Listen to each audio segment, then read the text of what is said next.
is going on, Predators? Travis here. Go through a little walk in the woods. We're getting set up here to do some recording on the video, and I just want to let you know that in this video we will be doing a giveaway, or I will be doing a giveaway.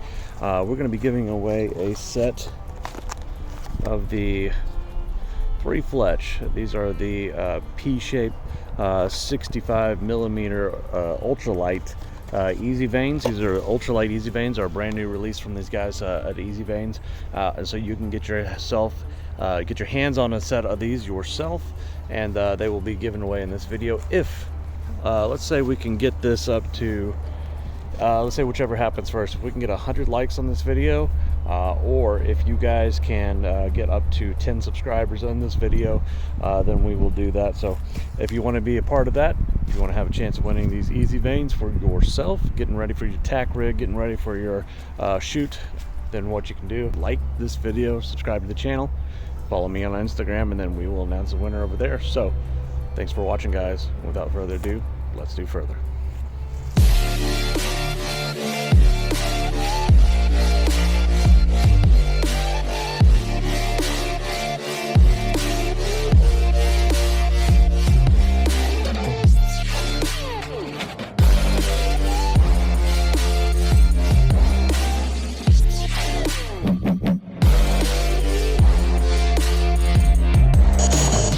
What's up, Predators, and welcome to Texas, where one day it is 80 freaking degrees outside and the next day it's 50 degrees outside. Today I want to do something a little different. I wanted to talk about how we use our gear.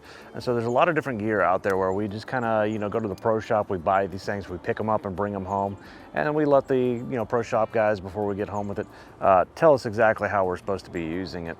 The other circumstances, we have a lot of people that, go, like myself included, who will do that. Plus they'll go home and they'll read the manuals for the product, or they'll, go and, look up help online on YouTube videos and things like that. And that's kind of where I've been. I kind of started doing this stuff where I take some of the advice from the guys at the pro shop, and a lot of times I would corroborate that, or see something a little bit different on YouTube. And I haven't seen a lot of videos about this particular product. So what I'm talking about today is, whenever I made the switch from a wrist strap activated trigger release to a thumb button, this one being the Carter Wise Choice, I looked up a bunch of videos about how to properly shoot this and how to do it right, because I wanted to make sure I'm using this the proper way. Well, one of the things I see a lot of basically is the way that they say to use this, and it works perfectly fine, is to go ahead and, lock it on your string, get anchored and everything when you draw, put your thumb over here around it, and then just kind of pull until it goes off, all right? And I found a couple other ways that are just minute changes to how you shoot this that actually make a huge difference in how this release will go off and how you'll fire your shot. So I watched a video recently by Corbin's Archery, and it got me into tinkering and really thinking about this shot process, okay? And here's a couple ways I found to do this. So typically, like I say, a thumb button release like this, you push this button, this barrel in, and eventually this goes off. This also can lead to people going bop and just, and intentionally command firing this release in order to get that shot off, which can lead to, some accuracy issues when shooting. So another way that Corbin in Corbin's Archery showed to shoot this was basically to, see this little indentation right here, is to actually put your thumb there and then use that to pull through the shot and release the shot that way. The only problem with that is that, you can see that this right here is not in line with the barrel. So if I have my thumb on that spot there, my finger's not even around the barrel. I can still kind of reach it around this way and then put it in this place right there. That's a little bit awkward, but it can still work. And so that is another way to fire this. And so this right here, another way I can fire it is to do the same thing, right? So I put kind of wrap the base of my thumb right there, just touch that little spot there. So now I got just the tiniest bit of pressure there, but now I can actually shoot this like a hinge. So once I put that there and I start rotating this back, it's gonna force that thumb barrel forward and into my thumb. So it's kind of really interesting, because we always think a thumb is fired this way, a hinge is fired this way, back tension is fired this way. But what's really interesting is I can kind of fire a release like this all 3 different ways. And so, just in practice, I'll show you here in just a moment, where I basically, again, I can just put my thumb right there on that groove, got my finger just barely around, that thumb just barely around that barrel there, and then whenever I pull back with this finger here, the shot goes off. So this one release, I technically have 3 ways to shoot this one thing and still make it a thumb barrel release or thumb trigger release. So there's some new releases that have been on the market for a while called like the GOAT and things like that, where you can switch it from a thumb barrel to a back tension to a hinge and all, or whatever that is. And those are really cool releases, but they're like $300 or something like that. Probably come down in the past since they've been released, but they're very, very expensive. So I can get something like this. This is about a $220 release, which is pretty cheap. And I can make this I can fire this in the same way that I can fire the other ones, just with a little bit of modification with the normal practice. I'm going to show you guys in practice kind of how this works and how firing this thumb release like a trigger or like a back tension, or I can fire this like a hinge, and how all 3 of those work. So this is the little indent that I'm talking about. And so basically whenever I go to do that, the back tension, or sorry, the hinge type release here, this is where I'm basically, what I'm doing is I'm putting my finger right here. And so I've still got some coverage right here of that thumb barrel, but you can see I'm not covered up here. So it's kind of a tricky thing to do. So I actually have to kind of swing a little bit low on this, hit it about right there, so that I've got plenty of coverage on the actual thumb barrel. And again, what I'm doing is I'm just pulling with these back fingers here, just slightly, until it triggers a release. And like I say, the other way is to hold it like normal, get a nice hook in there. So the other way is to hit it nice and normal, get a nice hook around it like this, and start pulling back. And whenever I pull back on the release, it's going to shove that barrel forward in my hand. So it'll be kind of like this, where it's pulling it forward, and it pulls it into my thumb, which is going to make it fire. And then the last way, like I say, is I think that's one of the best ways to fire a thumb, is to do it with the back tension, where I pull back on it. So then the other way is, like I said, to actually just command fire it. And I want to do the same thing, because again, this has a no travel, so you can see there's like no travel in there whenever it actually goes off. But I still want to get a nice good hook on there. I want to pull tension in the back, and then whenever I'm ready, I squeeze it. Okay, that way there's like, I've taken all the movement out of the release before I actually choose to fire it. So I hook on, get there, wrap in, I start pulling back a little bit, and then whenever I'm ready, then I squeeze it off and it'll fire the shot. And again, it's important because I want to make sure that I'm not torquing the bow and not doing anything else. I still want it to be as much of a surprise as possible. So take the slack out, make sure you got the slack out of this. I don't want to just smash it like that, right? Because you see how much that moves whenever I just try to punch the button. So again, take all the slack out, right? So pull, wrap, and continue pull, and it goes off. Pull, wrap it, and fire it whenever I'm ready. Okay. The other way again is to push and then twist back, and then it'll set it off with that motion of basically doing this is going to push that barrel into my thumb and set it off. All right, Predators, so we're going to do a little show and tell here. This is the show part of it.